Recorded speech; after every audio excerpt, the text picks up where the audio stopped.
Live from ABC7, this is Eyewitness News at 7 p.m. on LA56.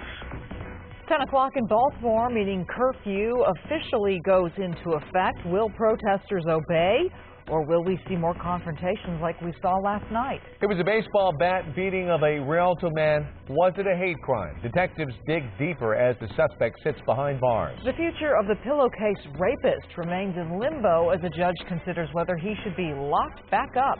Good evening, I'm Michelle Tuzzi in for Colleen Sullivan. And I'm David Ona. This is Eyewitness News on LA56, LA's only live local newscast at 7 p.m. And it was mostly quiet in Baltimore today, with protesters gathering later in the day for new protests. The big question, will demonstrators obey the curfew? Take a live look from Baltimore right now overhead in a helicopter. We're seeing a crowd there, and this is very much like it began yesterday. If you may recall, yesterday we saw a crowd of 100 to 200 people gathering at an intersection much like this, right in front of law enforcement. Within about 15 to 20 minutes of the curfew, bottles and rocks started to be thrown, and then police responded by marching in, throwing smoke bombs as well as pepper pellets. This situation right now, from what we understand, there's a number of people still in the streets protesting, very large protests in Baltimore today, but mostly peaceful. We do understand there are large police lines very much within sight of these people who are gathering in this intersection. They are breaking the law by being there. This curfew started at 10 o'clock tonight, will go till 5 a.m. as it will for 7 nights in a row. Last night, the violence kicked up about 10:30. It was quickly over, and then it was a quiet night for the rest of the time. Let's hope that that's the situation here, but we're going to keep our eye on it. In the meantime, protesters in New York City are also calling for justice for Freddie Gray. This was the scene earlier tonight as dozens of demonstrators took to the streets. Protesters blocked traffic and at one point even shut down the Holland Tunnel.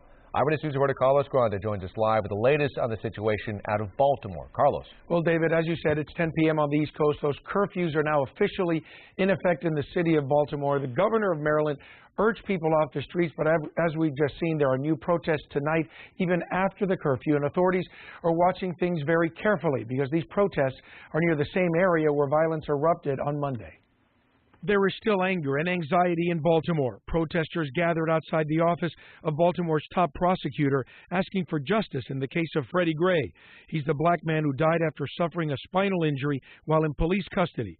The group then marched to City Hall. There are some peaceful protests happening tonight, and we want to make sure that individuals can exercise their First Amendment rights and express their legitimate concerns. Last night, some protesters refused to leave when the 10 p.m. curfew went into effect. Police threw smoke canisters and fired pepper balls to disperse the crowds. This man violated the curfew in front of police and TV cameras. Seconds later, officers rushed out of line and arrested him. Altogether, there were 35 arrests. To show the city is getting back on its feet, the Baltimore Symphony held a free concert outside in downtown Baltimore. And after 2 consecutive canceled games, baseball was back at Camden Yards, a historic game closed to the public. No fans in the stands, just the Orioles and the Chicago White Sox. I just want to applaud Major League Baseball for what they've done and stepped up. The commissioner's really stepped up in this instance and made sure that he's protecting the players and make sure the city of Baltimore is safe. Just 3 days into her new job, Attorney General Loretta Lynch is examining the ongoing crisis in Baltimore and condemning the violence. I want to make it clear once again that these senseless acts of violence are not only a grave danger to the community, and they must stop, but they are also counterproductive to the ultimate goal here, which is developing a respectful conversation within the Baltimore community and across the nation. And about 3,000 police and National Guardsmen are still in the city of Baltimore to help keep order tonight. I'm Carlos Granda, ABC7 Eyewitness News. Carlos, thank you. And we've all seen the video, the mom who angrily pulled her teenage son from the riots. Tonight, we're hearing from him for the first time. That's just minutes away. A suspect is now behind bars in the brutal baseball bat beating of a Rialto man, and police are now investigating the attack as a hate crime. Eyewitness News Inland Empire reporter Leticia Juarez has details from Rancho Cucamonga.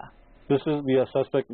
Jeremiah Bell, seen in this surveillance video, calmly walking down a Rialto street Sunday afternoon. Police say moments later he would encounter 54-year-old Armando Baron and attack him with an aluminum bat. From his confession, he admitted to leaving his house with the intention to kill somebody with the bat. Investigators say Baron was struck several times in the head. He is now on life support at Arrowhead Regional Medical Center. Police initially believed the attack was random, but now say Bell was targeting anyone who was not black. Bell is charged with attempted murder with a hate crime enhancement. Neighbors who live on Maple Avenue where the attack happened are shocked. I don't care what color you are or what religion. Knucklehead is a knucklehead, no matter which way you look at it. Surveillance video shows Bell running from the area shortly after the attack. Police say they recovered the baseball bat and a glove left at the crime scene. Bell is set to be arraigned at the courthouse here in Rancho Cucamonga tomorrow morning. Reporting in Rancho Cucamonga, Leticia Juarez, ABC7 Eyewitness News. Police are investigating the shooting death of a delivery man in Little Rock. The victim has been identified as Miguel Antonio Romero.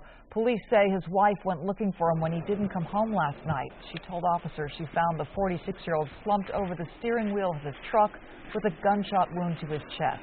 Police say Romero had been delivering corn in the area. Anyone with information is urged to call the LA County Sheriff's Department. Nearly 2 days after an Orange County woman's body was found in the Cleveland National Forest, authorities still don't know how she died. An autopsy was performed today on 28-year-old Erica Alonzo. Officials say there were no obvious physical signs of trauma, and the cause of her death has been declared undetermined. Alonzo's body was found Monday night, more than 2 months after she went missing. Toxicology tests are still being performed. Firefighters made quick work of a brush fire in the Hanson Dam area today. That fire broke out about 9 a.m. along a dirt road on the west side of the dam complex. With water close by, water-dropping helicopters were able to effectively and quickly attack the fire. One by one, they drenched the hot spot. Officials say 1/2 acre burned, no injuries, and no word yet on a cause. All right, let's talk about our weather. It was yet another very hot day today. We need some relief, and here's Jonathan. That's what I do when it's like that. I can't really whistle that well. Maybe you guys could do that better. Malibu time-lapse today. This is all you had in the way of cloud cover today with some high clouds. Nothing to really cool you off because it was toasty. 94 was your high in Fillmore. Pasadena, Van Nuys was 96, 97. Yorba Linda, Chino hit 98. Temperatures just not, it's even warm for summer. 87 in Van Nuys now. You have quote-unquote cooled down for tonight. It is going to get into the 70s sooner than later. We're still in 90 in Burbank, holding on to that. 84 Riverside, 88 Hemet, 91 in Temecula. High pressure just not letting go. Relentless over the southwest portion of the U.S. especially. You see that red color here. That's that hot weather that we're having. It's going to change. I'll tell you when that happens coming up in that full 70 forecast. You have a cool down. All right. It better. I know. Thanks, Jonathan. 3 sheep, 2 pregnant cows, and a dog were rescued from an overturned trailer on the westbound 210 freeway in Sylmar. It all started just before 11 o'clock this morning, prompting a full closure of the westbound lanes. The driver of the pickup truck hauling the 30-foot trailer was rushed to the hospital with serious injuries. Rescue crews had to hoist the 2 cows out of the overturned trailer with a crane. Definitely an unusual sight. This is the first time I've ever seen a cow rescue of this sort in my 27 years out here. All lanes have since reopened. The animals were taken to a nearby animal shelter. Unfortunately, 1 cow had to be euthanized. The rest are said to be doing okay. The cause of the crash remains under investigation. A former social worker and worship leader is under arrest accused of sexually abusing a child. Detectives are now reaching out to the public, concerned there could be other victims. Dexter Pleasure is set to appear in court tomorrow. The 51-year-old was arrested Monday at his home here in Rancho Cucamonga after he allegedly told someone he had sexually abused a child. Investigators say Pleasure had access and control over numerous children throughout his 20-year career with a private foster care agency. Pleasure is being held on $350,000 bail. And the man known as the pillowcase rapist and residents living near him are wondering what the future holds. A hearing was held today to help determine if Christopher Hubbard should be returned to a mental institution. Hubbard was there, as were several residents who want him locked up. Eyewitness News reporter Leo Stallworth explains what happened and what happens next. A Santa Clara County judge is considering whether to revoke 64-year-old serial rapist Christopher Hubbard's released from a mental institution after he twice let the batteries on his ankle bracelet monitoring device run too low. Hubbard testified in court today that forgetfulness and inattention led to the mistakes. Hopefully they revoke it and they send him back to the hospital, because we don't even want him going to another community. We don't want him anywhere because he could hurt somebody in another community as well. Hubbard's monitor was not working for 2 minutes in September. This even though 2 live-in guards were with him. Prosecutors are urging the judge to send Hubbard back to lockup because of the violations. Residents we talked to are afraid. I mean, he's right down the street from us. I'm a single mom of 4 girls. Why wouldn't I be scared? We feel threatened with him. Even with the security, it's still not enough with him out here. Under the terms of Hubbard's release, a security guard lives with him 24 hours a day. Along with the monitoring device in his ankle, he routinely is submitted to polygraph exams and must attend constant therapy sessions. Mike Main is one of the residents who has protested outside of Hubbard's home constantly. He says many people in the community want Hubbard gone no matter what it takes. How many residents headed up to the courthouse there in Santa Clara County today? I believe there's about 6 or 7 of us up there. Hubbard, known as the pillowcase rapist, has admitted to raping at least 40 women between 1971 and 1982. The judge has up to 90 days to make a decision on whether to send Hubbard back to a mental institution or leave him right here in his home. In Lake Los Angeles, Leo Stallworth, ABC7 Eyewitness News. Watch this story here. Relief for a Petaluma family whose son was on Mount Everest and hadn't been heard from since Saturday's massive earthquake. What? Yes, what?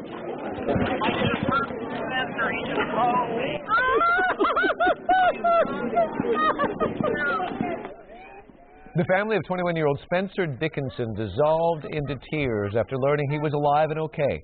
They got word as hundreds gathered for a vigil on the campus of UC San Diego. Spencer managed to call his father thanks to a satellite phone. I was sitting in my car and I saw this, one of those satellites, those numbers, a bunch of strange numbers come up, and I answered it, and he goes, Dad!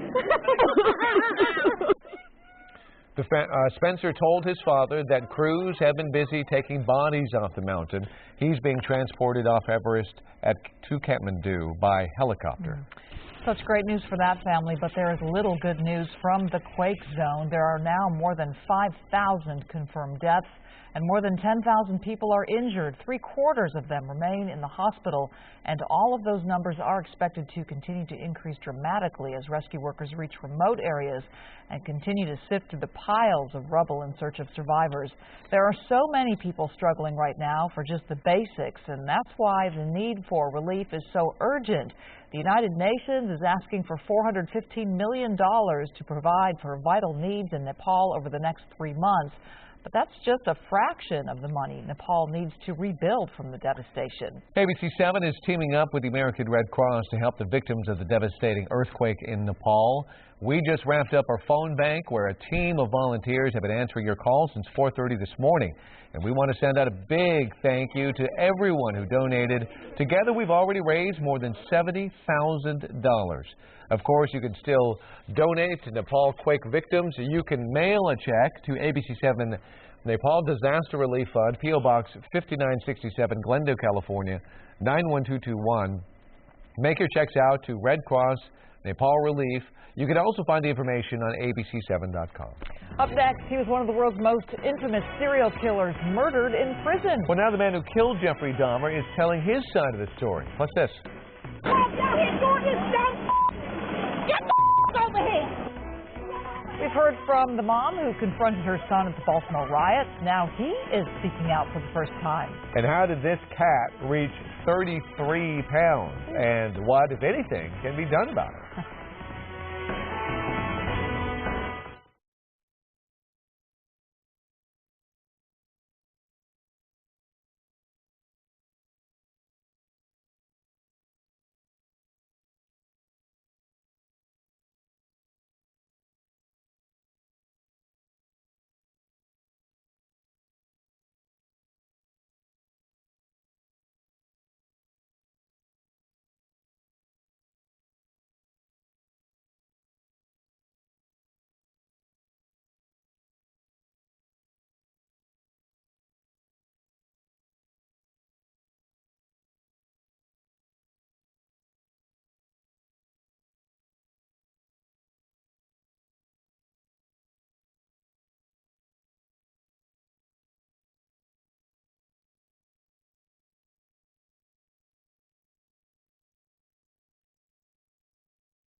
All right, quickly want to take you back to Baltimore. A live picture from the helicopter overhead showing the activity on the streets. This is a curfew going on 16 minutes into that curfew.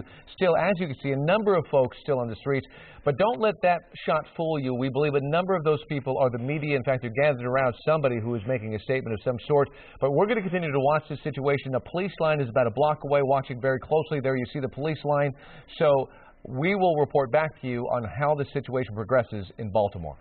In the meantime, the man who fatally beat serial killer Jeffrey Dahmer in prison 20 years ago is speaking out for the first time.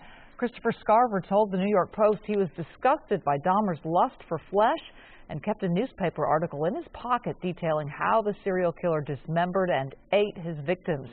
Scarver says it unnerved him when Dahmer sculpted severed limbs out of prison food to taunt other inmates. He usually kept his distance, but one day he was left unattended with Dahmer and another inmate to clean the bathrooms.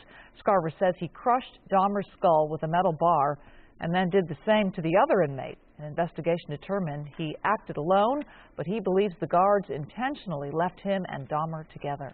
Well, down to that video that has millions of people talking. A mother who hit her son during the Baltimore riot, disciplining him as the cameras rolled. And tonight, she and her son talked with ABC's Steve Osunsami.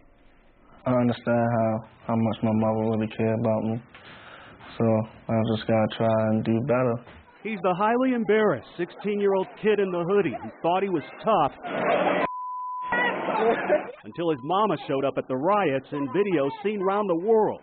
So you see her and you're like, uh-oh. I'm like, oh, man, what is my mother doing down here? Like, did you have many of your friends next to you? They was around. Yeah, they was like, are you okay, Mike? You okay? And I'm looking at them like, is he okay? Everybody knew my mother. Like, all my friends knew my mother. Oh, this for real? Really? To see him down there doing what he was doing, we're not doing that. Michael Singleton says his mother told him to go straight home from school the day of Freddie Gray's funeral, but he didn't listen because of his friends.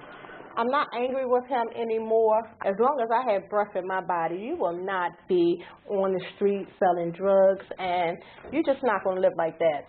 Not with me. Again, that was ABC's Steve Osunsami reporting. She's saving her kid. Yeah, it's fantastic.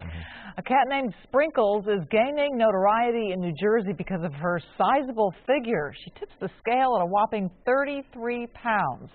A nonprofit rescue group recently took in the fat cat after her owner's home was foreclosed on. She should weigh only about 10 pounds, but volunteers suspect she was served a diet of table scraps. Sprinkles will eventually go up for adoption, but first she has to shed some pounds. For now, she's sticking to 4 cans of cat food a day. Rescuers believe it will take up to a year and a half get her weight back to normal. Of course you will. If you give him 4 cans of food a day. But that's probably really reduced from what she was eating. Yeah, I guess that's true. Too. You know? Do you know that is equivalent to the math here? A 600 or 700 pound person. Oh, really? Human being that would be a person.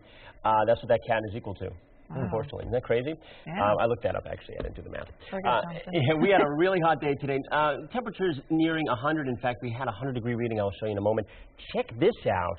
Outside today, just sickeningly hot. 94, Chatsworth. We had some 95s, mid-90s, and we hit the triple-digit mark there in good old Palm Springs. So, okay, we need a cool down. We need to get close to springtime temperatures. I can't give that to you in the short term, but maybe in the long term. In the meantime, it is looking like this. Beautiful weather today. We had high clouds. That's all that was out there in terms of moisture to kind of cool things down. It didn't really cool things down, but it's better than nothing. 68 in Malibu right now. That was the Malibu time lapse, and that was your current temperature. And other current temperatures around Southern California are still very warm inland. 90 Burbank, 92 Santa Clarita. We're at 82 in Victorville. Big Bear just dropped below 60, and still 95 in Palm Springs right now. You head to the coast. You guys have had a break the last couple of days. It's actually been pretty comfortable. 65 Santa Monica, 62 Oxnard, with a little bit of a sea breeze that's been pushing in. See this red right here? That's hot. That's hot weather right there. That's the temperature contour that's on this map. That's high pressure, and the southwest U.S. is feeling the brunt of it.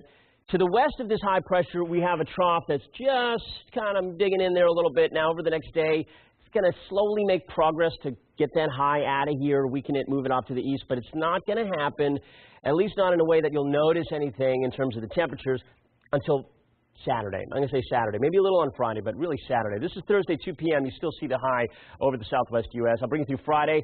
Now, by late Friday, this is at 10 p.m., the high is further off to the east, which means those winds will start coming in a little bit more from the ocean, and that will start to cool things down a little bit by that point.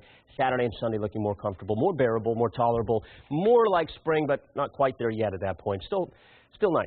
88 tomorrow in Los Angeles, 95 Northridge and Riverside, 92 in Anaheim. Just a toaster. 84 on Friday. I told you you'll get a little break then, and then a bigger break on Saturday and an even bigger one on Sunday, back below average on Sunday. And that onshore flow brings the clouds back in as well. So we like that. Valley's IE 94 tomorrow is another hot day, a lot like today. 91 on Friday is, of course, a small cool down. You're not going to feel much of a difference until, I'd say, Saturday or especially Sunday. You're into the 70s. The beach is great. Morning fog possible, especially as you head into the weekend. You got the sea breeze really kicking in for the weekend. That's going to cool you down into the 60s. The mountain forecast, 2 more days in the 70s. You'll drop down into the 50s by next week, getting breezy by Monday and Tuesday. Until then, it's calm. And it's sunny, and it's mild. The high desert, a couple days of hot weather before it starts getting warm. We'll say warm for the weekend. Back to you guys. All right. Jonathan, thanks very much. Up next, what went wrong with a Russian supply ship headed to the International Space Station, and where will it come down? Plus, more death-defying high-altitude theatrics from daredevil Nick Wallenda, what he was up to today. And ahead at 7:30, a warning to swimmers. Sharks are spotted in our local waters. What you need to know coming up.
Astronauts aboard the International Space Station say a Russian supply ship that went into an uncontrolled spin after launch has been declared a total loss. The vessel packed with food, fuel, and equipment began tumbling shortly after its launch Tuesday from Kazakhstan.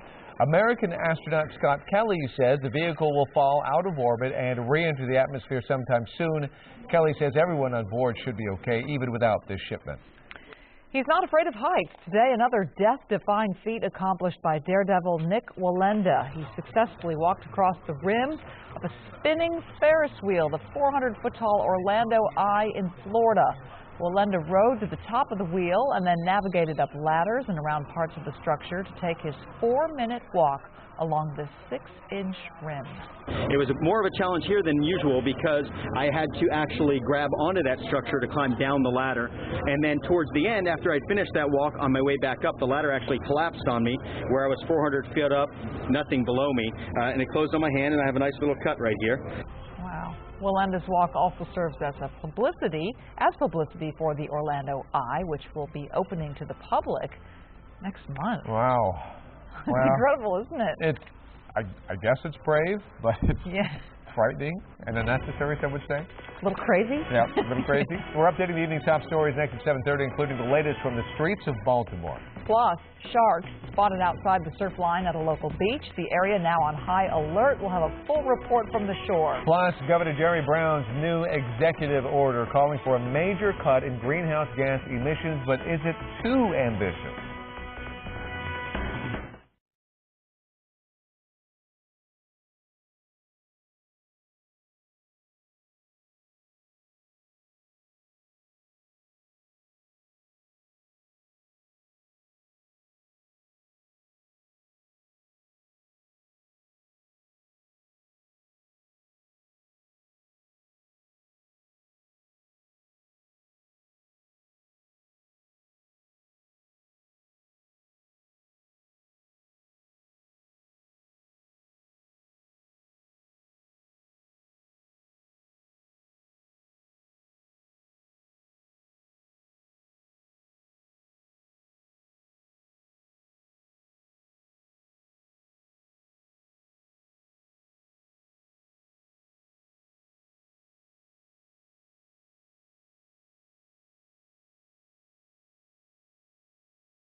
Live from ABC7, this is Eyewitness News at 7:30 p.m.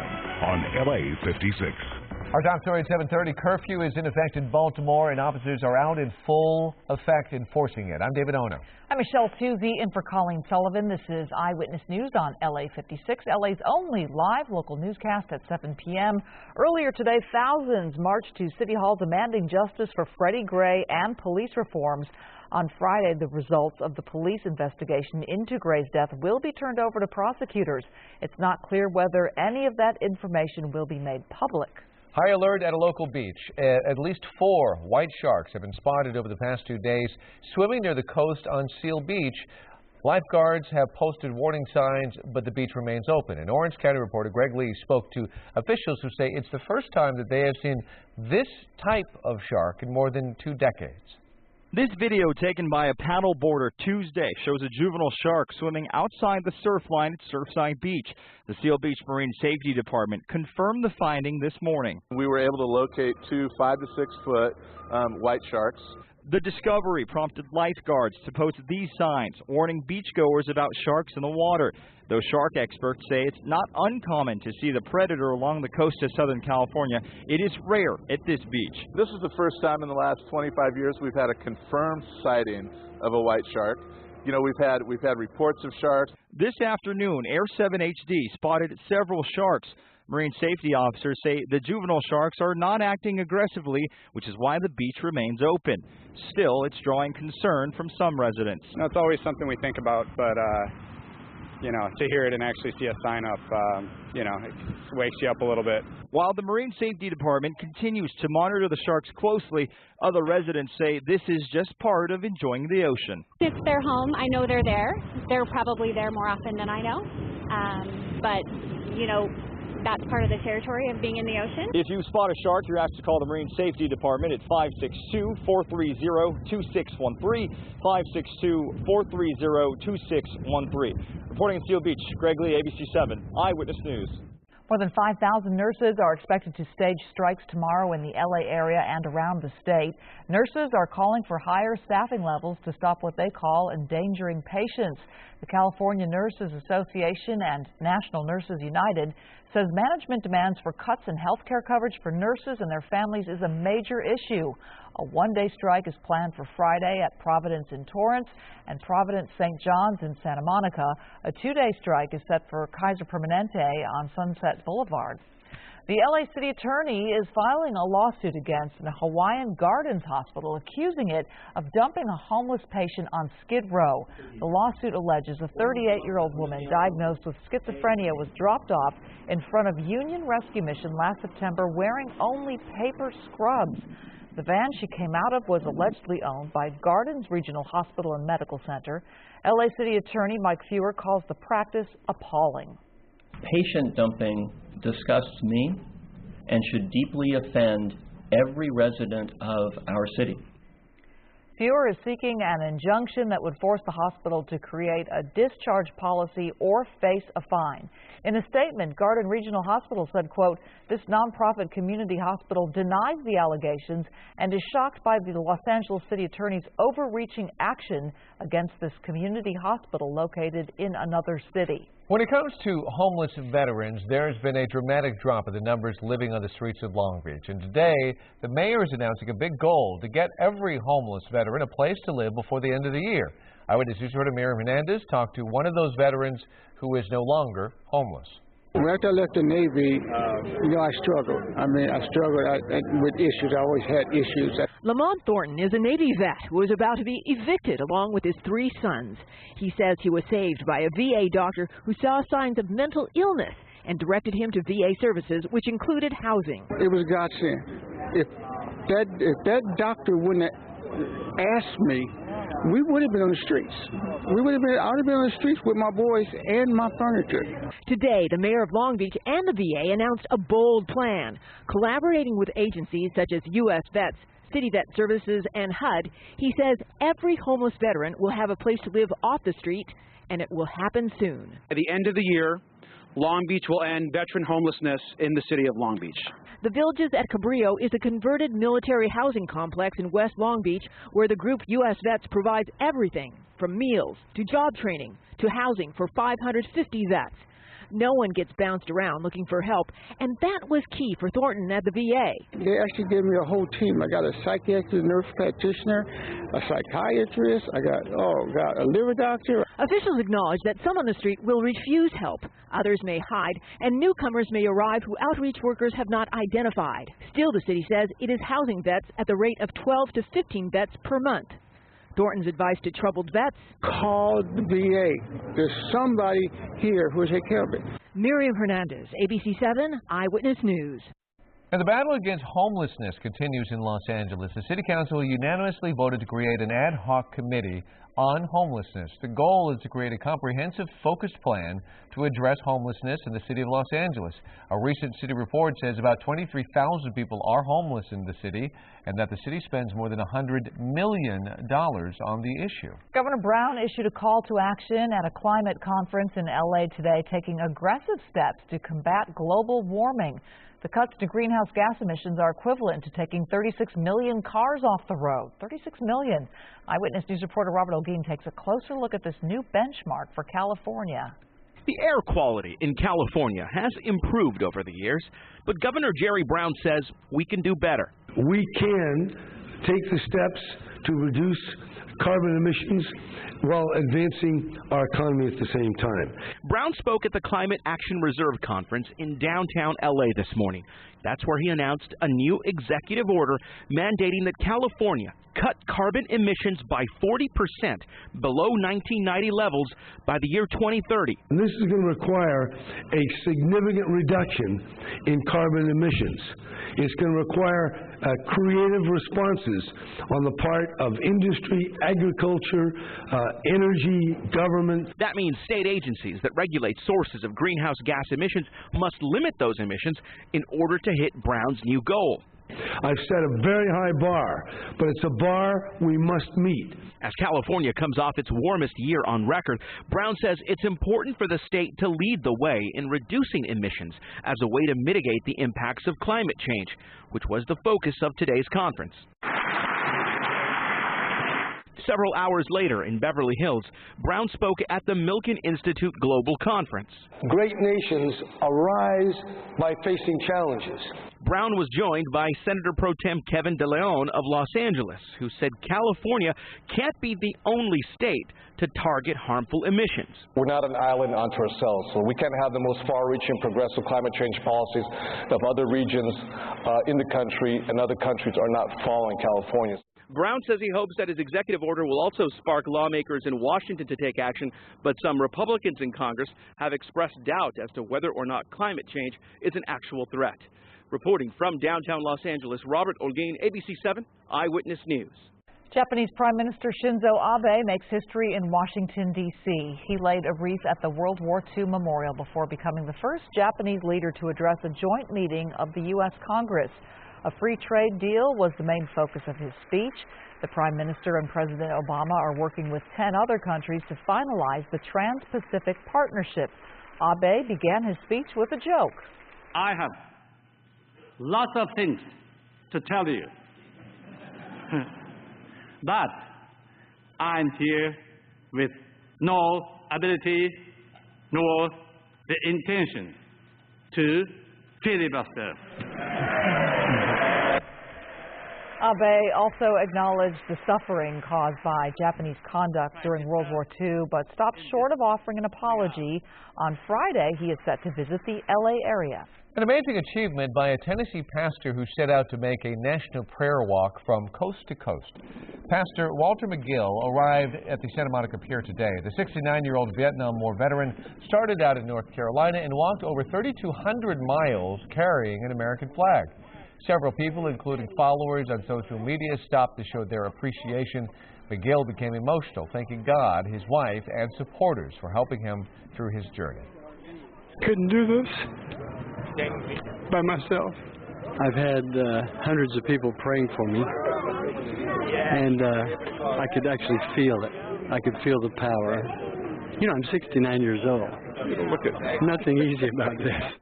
Well, now that he's finished his year-long trek, Pastor McGill plans to visit churches and pray with people. Wow, what an amazing feat. But he's putting his feet up tonight, resting. A university president joins the party and pays a price. Well, up next, he's caught in a crowd of partying students taking over a neighborhood. What he was caught saying. Ooh, it was HOT today, but we have temperatures on the downtrend. I will tell you when it finally will cool down to feel like spring coming up in that 7 minutes.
16,000 former Corinthian college students whose campuses were abruptly shut down may have their student loans discharged, but that's only if they agree to forego any credits that they earned.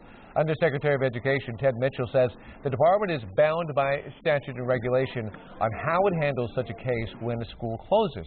Corinthian is a large chain of for-profit colleges that closed its 28 remaining ground campuses this week amid fraud allegations. The president of a university in Connecticut is under fire. He was caught on camera attending a wild off-campus party taking over a neighborhood. It's the same party he banned 15 years ago.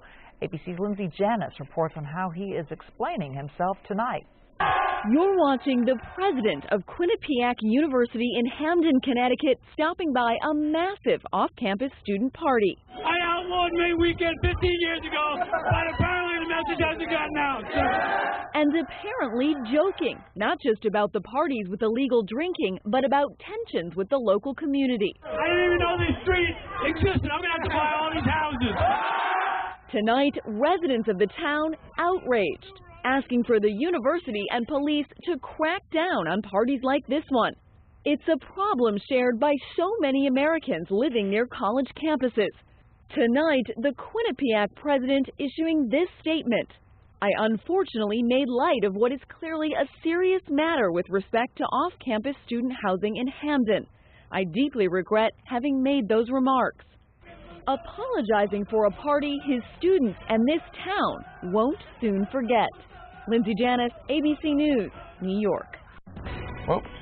Oh, embarrassing. Yeah. Can't get away with anything these days. No. Are we about to see a cool down? Meteorologist Jonathan Novak has his complete forecast up next. And in Las Vegas today, Floyd Mayweather and Manny Pacquiao hold their final news conference leading up to Saturday night's fight of the century. And the new improvements to make PCH safer for people riding on two wheels. Malibu's first ever bike lane.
The cables to the summit of Half Dome at Yosemite are opening early this year because of the low snowpack. The cables will be in place by Saturday, and that is 3 weeks earlier than usual. But you do need permits to hike Half Dome. The trail from Yosemite Valley is an extremely strenuous hike covering more than 17 miles and 4,800 feet of elevation. Lots to climb. It's supposed to be beautiful. Yeah, it is tragic though that there's no snow there right now. Yeah, snowpack. It's you know, it's sad. It's sad. I wish I had something to say there. I don't. Except it's hot and it feels nice and it's good weather. I tried. I just was digging deep. You have high temperatures to add to the. Yeah, no, that wasn't it. I went to temperatures. That wasn't it. Wind. I was like, well, maybe some no rain. Humidity? No. No. Okay. All right. So let's get to the forecast. Time lapse. No. Actually, I do have a good time lapse for you. That's pretty nice, huh? Okay, there we go. It took a little while. We got there to the silver lining here. Beautiful images from Big Bear, and it was warm for you guys today. Big Bear was at 68. Anaheim hit 96. 72 in Wrightwood. 77 Redondo Beach. Palmdale hit 90. 89 was our high in downtown Los Angeles. Normally we're at 74, so it is hot. That is... You know that. If you were outside for even a minute today, you know it was hot. It's going to be hot again tomorrow. I do have some hope in there for you if you're looking for some cooler weather, but you're going to have to wait for it. Malibu's at 68 right now, and I'm going to step out here. Just some nice colors there behind that graphic that you can see as the sun is setting on that live shot from Malibu. Temperatures, you notice that red shade, obviously indicating some of the hotter temperatures. That is some of the hottest stuff here in the western portion of the country. As you'll see on a wider map here in a moment, we're really under the gun with this heat for at least another day, probably 2.5 days actually. 92 in Santa Clarita right now. And this is what I was just talking about. This red portion here, you don't see that anywhere else across the nation. We are it, folks. So high pressure is our weather maker. It's going to hang out for another 48 hours or so. As the next couple days go by, it will start to drift to the east as low pressure starts to make a little bit more of a presence. As that happens, we see the winds around high pressure. They go clockwise, so as that high drifts to the east, those winds will eventually start to come in off the ocean and cool us down. That's not going to really happen until a little on Friday, a lot on Saturday, and the real cool down will be on Sunday into next week. We'll be back below average with a nice onshore push from the ocean. But for tomorrow, more of the same. 94, Fillmore, that rhymes. 95, Bakersfield, about 88 to 90 up in the Antelope Valley. You hit 90 today, actually, in Palmdale and Lancaster, both. 102 in Palm Springs. You hit 100 today. 7-day forecast for LA Metro and Orange County, powered up by AccuWeather. 2 more days in the 80s. Gets you into the 70s on Saturday and then down into the 60s. A cool end to the weekend and into next week with some marine layer back in place. And the temperatures are going to be nice as well for the valleys and IE. 2 days in the 90s, though. Still hot. Keep the AC on if you got that around. Or if you got water, make sure to keep that handy because you're going to need it. It's that type of weather through Friday, and then it cools down into the weekend. The beach forecast is beautiful. Some sea breeze kicking in on the weekend and pretty strong, actually. Bring you some clouds for the weekend. Until then, not bad. Mountains are going to be sunny for 4 days before a few clouds next week and breezy and cooler. And then the high desert's hot for a little while, and it'll get you down into the lower 80s by Sunday. The breezes for most of that forecast. That's it for me. Dallas has more at 11 o'clock on ABC7 at 11. Thank you, Jonathan. Yep. Kareem Abdul-Jabbar tweeted this morning he is doing fine and feeling better, but a couple of hours later, Abdul-Jabbar returned to the ER at the UCLA Medical Center after experiencing some discomfort following his April 16th quadruple bypass surgery. He was evaluated by his surgeon and cardiologist and was medically cleared. He's back home and resting comfortably. The doctors at UCLA say it's not uncommon for patients to experience discomfort following major heart surgery. The second most successful African-American golfer in history died today. Calvin Pete was 71 years old. Pete grew up on the streets of Detroit. Later, he picked vegetables in fields in Florida to support his family. He taught himself how to play golf at the age of 24. He fractured his left elbow as a youngster. It wasn't set properly, so he was never able to extend his left elbow all the way, but that didn't stop him from winning 12 PGA Tour events during his career, including 4 in 1982. He was the accurate driver on the tour for 10 straight years. Calvin Pete is survived by his wife and 7 children. It's being billed as the find of the century. Sounds impressive, but keep in mind it's only 2015. At $99, it is without a doubt the most expensive pay-per-view boxing event of all time. The two boxers held their final news conference today prior to Saturday night's fight. And while things may get violent this weekend in the ring, today both pugilists were rather cordial. But to all the Filipino fans that have supported Manny Pacquiao, thus far, I want to thank you guys. From the fans around the world that's been behind me for the last 19 years, I really want to say thank you. It's time to fight now. What makes you so confident that you're going to be the first man to beat Floyd Mayweather? The Lord my God that I'm serving, He will deliver him into my hands on Saturday, and to let them know that there is God. Well, we'll see what happens on Saturday night. Rafa Kazanaki, he'll be in Las Vegas starting tomorrow, previewing the big fight. The undefeated Mayweather is the favorite.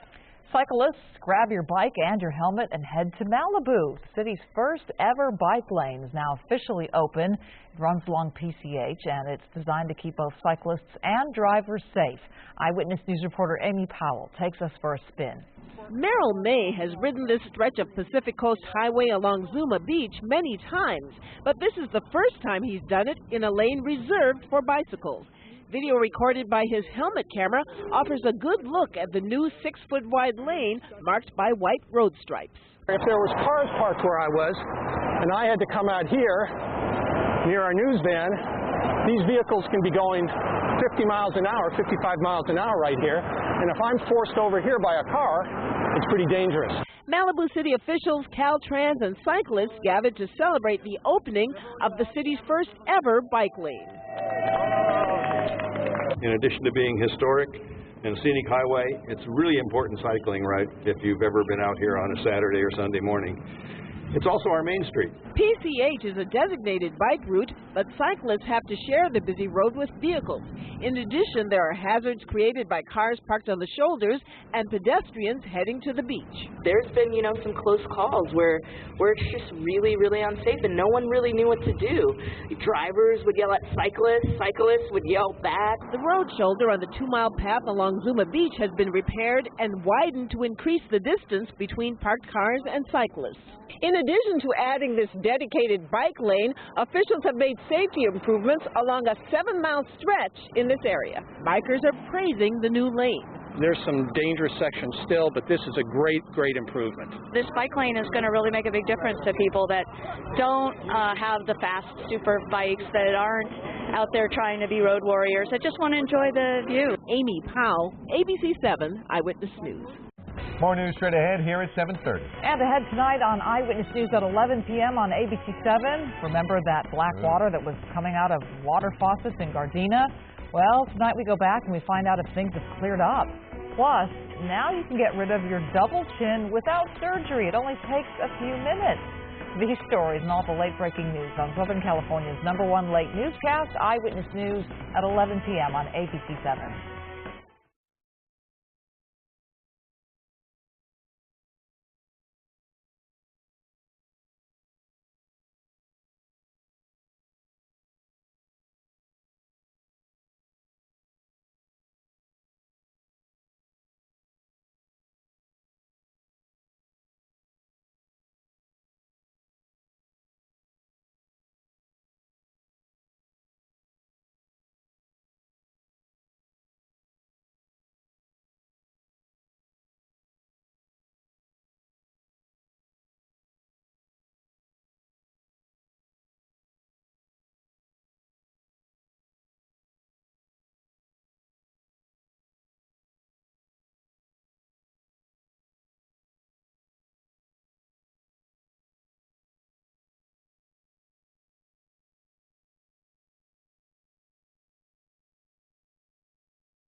Thanks for joining us for Eyewitness News at 7:30 on LA56. Law and Order SVU is next here on LA56. Eyewitness News continues at 11 p.m. on ABC7 and anytime on ABC7.com. And remember, you can get your news 24 hours a day by following us on Facebook, Twitter, and Instagram, and by downloading one of our ABC7 apps. We'll see you tomorrow night at 7 o'clock right here on LA56. Have a great night.